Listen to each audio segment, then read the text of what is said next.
Bueno, lo primero, respondiendo a tu pregunta, es que efectivamente existe algo que se llama estrés positivo y estrés negativo. El estrés positivo hace referencia a ese nivel de activación que nosotros necesitamos para poder vivir nuestro día a día con normalidad. Por ejemplo, el estrés positivo es como la vocecilla en off, esa que tenemos todos los días, como que nos hace sentir un poco que levantarnos de la cama, empezar a ser productivos en el día a día, es como un poco de activación que tenemos. Hasta ahí creo que está todo bien, porque de hecho ese estrés es necesario para vivir. Sí.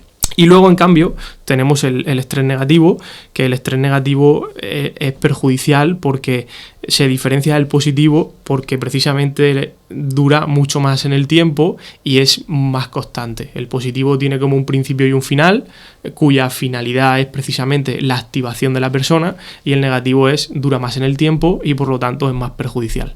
Uh-huh. ¿Cómo podemos empezar a darnos cuenta de que el estrés ya está empezando a ser negativo? Pues mira, yo esto lo suelo explicar con una serie de fases. Hay un autor que yo lo empleo mucho en consulta, que él divide el estrés en 3 fases. La primera, hablaríamos de la fase de alarma, que la fase de alarma consiste principalmente en que una persona, ante una situación estresante, tiene 2 opciones. La primera sería que yo tengo recursos para superar esa situación, por lo tanto no pasaría nada. Y yo veo la situación como un posible desafío, como un posible logro, porque tengo esos recursos. Y la segunda sería que qué es lo que ocurre cuando ante una situación que yo considero estresante no tengo o carezco de los recursos para afrontarla. Ahí es donde viene el problema. Entonces ahí aparece lo que se llama la fase de alarma. ¿Qué es lo que pasa cuando aparece el estrés en el cuerpo? Que tu organismo se dota de una serie de recursos para hacerle frente a esa situación. Más energía, más concentración, más fuerza, lo que necesites, ¿vale? Eso sería la primera fase. Luego pasaríamos a la segunda, que se llama fase de resistencia. La fase de resistencia es cuando yo estoy en pleno proceso de afrontar esa situación o ese contexto, ¿vale? Cuando hablo de situación, pues una situación o un contexto pues puede durar semanas, días, meses, años, puede durar lo que sea. Y en la fase de resistencia precisamente es cuánto tiempo puede durar una persona en una fase donde el medio que le rodea le está demandando más recursos de los que la persona puede dar. Te pongo un ejemplo. Esto me pasa muchísimo en consulta con personas que vienen y me dicen: Edu, es que ahora mismo no doy abasto porque trabajo muchísimo, llego a mi casa, tengo que estar pendiente de un montón de historias, luego tengo también mi pareja, luego tengo mis amigos, luego si tengo hijos o no tengo hijos, en fin, muchísimas cosas. Entonces, en una situación así, el medio de esa persona le está demandando muchos más recursos de lo que él puede dar. Entonces, claro, la fase de resistencia es cuánto tiempo va a aguantar esa persona a la hora de poner una determinada solución para empezar a afrontar ese medio en el que se rodea de una forma saludable, por así decirlo. Uh-huh. Claro, no es lo mismo atender a una situación concreta que nos puede ayudar ese estrés a salir de una situación de emergencia, ¿no? Que mantenerlo en el tiempo. Ahí es cuando el cuerpo empieza a resentirse, ¿no? Efectivamente, ahí es donde el cuerpo realmente te manda lo que se llaman señales de alarma, ¿no? Las señales de alarma son como emociones. Empiezas a sentirte quizás a lo mejor un poco más irritado, no quieres hablar con nadie o acabas pagándola con tu círculo cercano, lo típico que sueles tener un mal día en el trabajo y luego llegas a casa y a lo mejor lo pagas con tus padres o lo pagas con tu pareja cuando realmente esas personas no han tenido la culpa de ello. Entonces, esa fase de resistencia es un poco complicada en ese sentido. Pero sucede que en la sociedad actual esos peligros a veces no son reales, sino que solo están en nuestra cabeza, ¿no? Entonces, ¿qué hacer con eso? Eso sí que es verdad que, claro, cuando tú realmente percibes la amenaza de forma, vamos a llamarla entre comillas, para que los oyentes nos entiendan, imaginario, vives como en una situación constante de amenaza, de peligro. Al tú percibirlo como una amenaza imaginaria, aunque sea imaginaria, es como si fuese una amenaza real dentro de tu percepción. Claro. Entonces, claro, tú tienes que entender que eso que a ti te está generando estrés o malestar realmente forma parte del contexto de tu día a día. Es decir, Si tú, por ejemplo, un pensamiento que a ti te puede generar malestar, ¿no? Coges y lo analizas de forma objetiva, que esto hace referencia a lo que yo trabajo en consulta con el pensamiento, la reestructuración del pensamiento cognitivo, se hace ver a la persona de que ese pensamiento primero que tiene es como una parte que no es real, o sea, no es objetiva. Entonces, al no ser objetivo ese pensamiento, lo que yo trabajo con él es analízamelo desde una forma objetiva. ¿Esto que tú me estás diciendo es verdad o es mentira? ¿Por qué es verdad o por qué es mentira? Entonces vamos un poco como tirando el hilo del pensamiento. Y al final esto te lo hilo con la última fase, porque me viene muy bien, del afrontamiento del estrés, que sería el agotamiento. El agotamiento hace, como su propio nombre indica, cuando ya pasas esa fase de resistencia, llega un momento donde o has superado la situación o el contexto estresante o no lo has superado. Entonces, claro, al no superarlo, el cuerpo, como por así decirlo, tanto física como mentalmente, te agotas. O sea, no puedes seguir manteniendo esa situación. Y casos así he tenido muchos. El problema, de hecho, realmente el problema que tengo en consulta es que la gente llama cuando están en fase de agotamiento, no cuando están en fase de alarma. Porque claro, si tú llamas estando en fase de alarma sería maravilloso porque lo puedes trabajar desde un ámbito de vista de la prevención. Pero claro, en fase de agotamiento lo tienen más complicado. Bueno, y Eduardo, ¿qué herramientas nos puedes dar para lidiar con todo esto? Pues la primera, yo te diría, muy importante, que la gente no le suele hacer mucho caso, es la respiración. Uh-huh. La respiración a mí me gusta trabajarla, que la persona, primero, para que me entiendan, como que echemos el freno de mano, para hacerlo de forma muy visual. ¿Por qué? Porque vivimos en un ritmo de vida muy frenético que no nos damos cuenta y entonces ese ritmo de vida nos condiciona. Y al día siguiente te vuelves a levantar y te estás duchando y en la ducha estás pensando en el café que te vas a hacer y mientras te estás tomando el café entonces estás pensando en lo que tienes que preparar o luego en lo que tienes que trabajar y entonces te tiras así todo el día. Entonces la respiración consiste en primero, ser consciente de que estás respirando. Para mí eso es absolutamente fundamental. Porque cuando tú eres consciente de que respiras, es una herramienta muy potente para poder volver al momento presente. Si te fijas, si tú trazas una línea temporal, el ser humano es como que vive siempre en el pasado o en el futuro, ¿no? Estás o todo el rato pensando en las cosas que tienes por hacer o en las que ya has hecho. Entonces, claro, necesito que la persona o que el paciente en este caso entienda que tiene que volver un poco al momento presente. Y una de las herramientas que yo empleo es que la persona tiene que aprender a respirar por el abdomen. La respiración abdominal es fundamental y no la pectoral. Y yo eso lo utilizo con el ejercicio de respiración del libro. Yo, por ejemplo, si los oyentes que nos estén escuchando pueden hacer tumbarse sobre el sofá, sobre la cama o donde sea, se ponen 2 libros en el abdomen y tienen que ver que el libro sube y baja. Entonces, cuando el libro sube y baja, es que estás haciendo una buena respiración abdominal. Bien. Bueno, esa puede ser, digamos, la primera herramienta para poner en marcha y que nos puede ayudar a, como decías, a volver al momento presente, a centrarnos en lo que estamos viviendo en ese momento. Y aparte, ¿qué otras actividades nos pueden ayudar a sobrellevar este estrés? Pues mira, otro planteamiento que yo también suelo trabajar con pacientes es el ejercicio físico, la activación conductual. ¿Por qué lo llamo de formas diferentes? Pues hay gente que le gusta el ejercicio físico. Yo personalmente el deporte es algo que siempre recomiendo en terapia. ¿Por qué? Pues principalmente por la capacidad mental que tiene el deporte para hacer que las personas desconecten y se puedan centrar en otra cosa. Cuando tú, por ejemplo, estás en una clase o estás entrenando o estás haciendo algo que te apetece, tienes la sensación de que desconectas.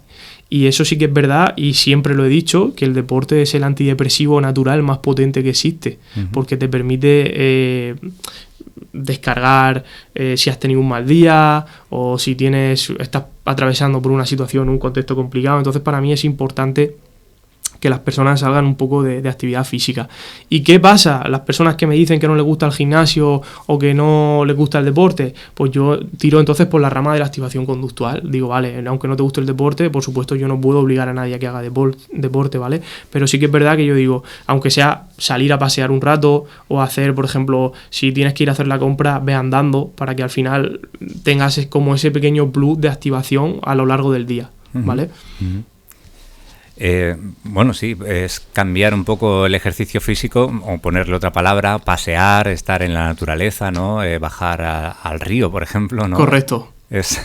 verlo desde otra manera, pero que nos sirve para salir de casa un poco también, para para cambiar de aires también, ¿no? Como se suele decir. Aunque sea decir, voy a estirar las piernas, ¿no?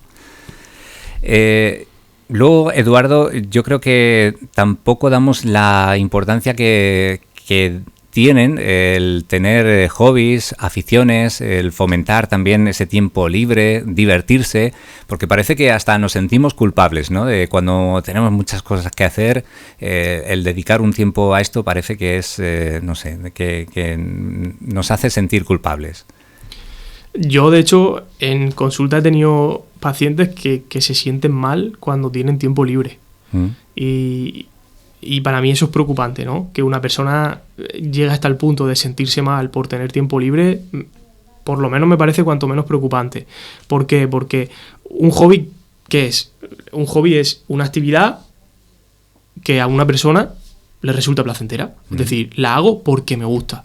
Entonces, para mí, yo intento en consulta que el paciente siempre saque al menos, aunque sean 60 minutos al día, a dedicar algo que le guste. ¿Qué es el deporte? Genial. ¿Qué es leer un libro? También genial. Lo que sea, me da igual. Siempre que se considere dentro del ámbito de un hobby, de una actividad placentera, es bienvenido. ¿Por qué? Porque volvemos a lo mismo de siempre. Cuando yo realizo actividades placenteras, me permiten desconectar y descargar un poco de malestar y de ansiedad y de estrés del día a día tan quizá cargado o del momento que esté atravesando.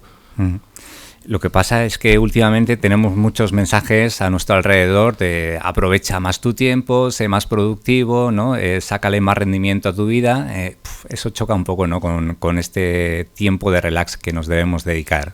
Totalmente, y siempre que me aparece esto, yo el otro día, últimamente le suelo decir a los pacientes que se planteen, porque claro, hubo un momento en la historia de la humanidad donde no existía el tiempo como tal. O sea, las horas que conocemos hoy en día, de las 9 de la mañana hasta las 9 de la noche, eso en la historia de la humanidad había un punto donde no existía. No se medía, ¿no? Claro, no se medía el tiempo. Entonces, cuando el tiempo no se medía, ¿qué hacía la gente? Claro.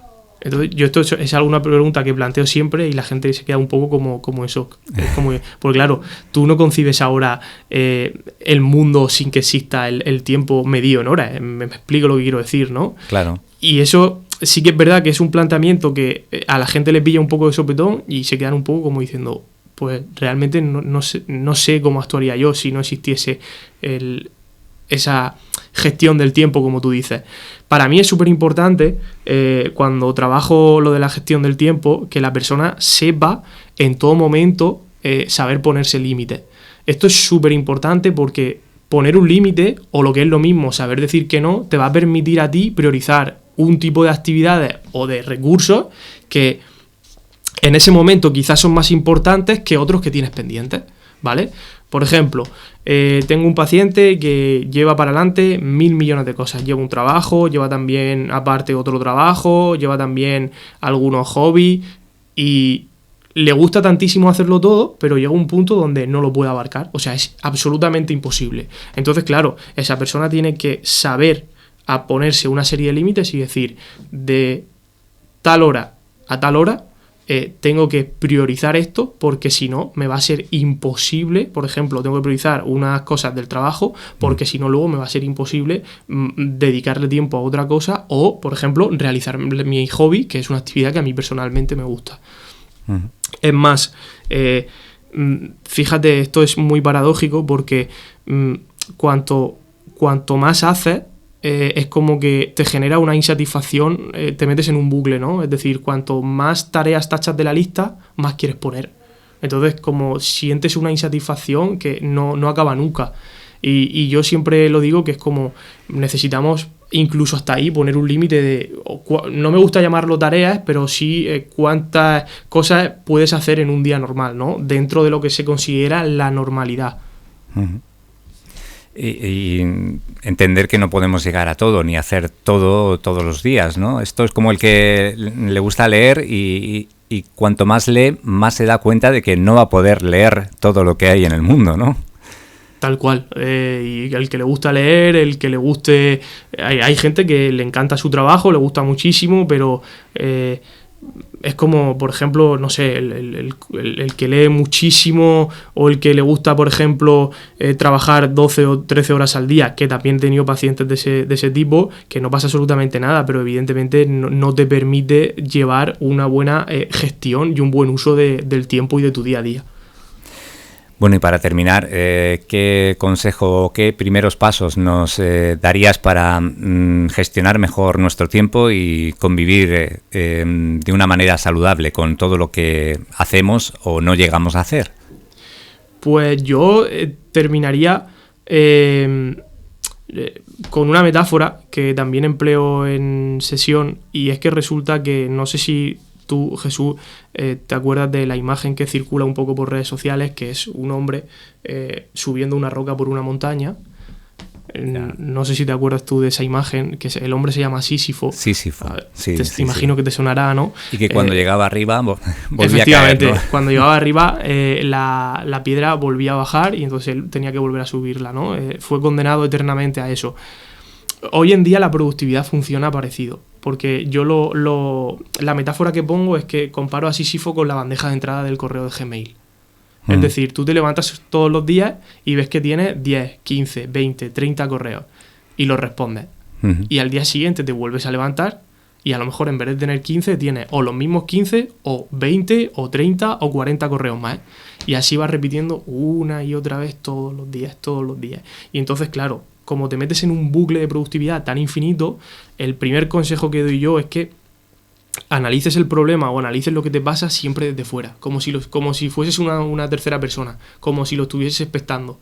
De primero preguntarte si realmente estás cómodo con lo que haces y si no estás cómodo. Si estás cómodo, ver un poco qué se puede ajustar para intentar funcionar un poco mejor. Y si no estás cómodo, pues llevar a cabo una serie de cambios, ¿vale? Pero lo primero que yo haría sería eso, ¿no? Ver un poco, tomarlo con perspectiva, como si tú estuvieses observando desde tercera persona y ver hasta dónde puedes llegar de una forma o de otra.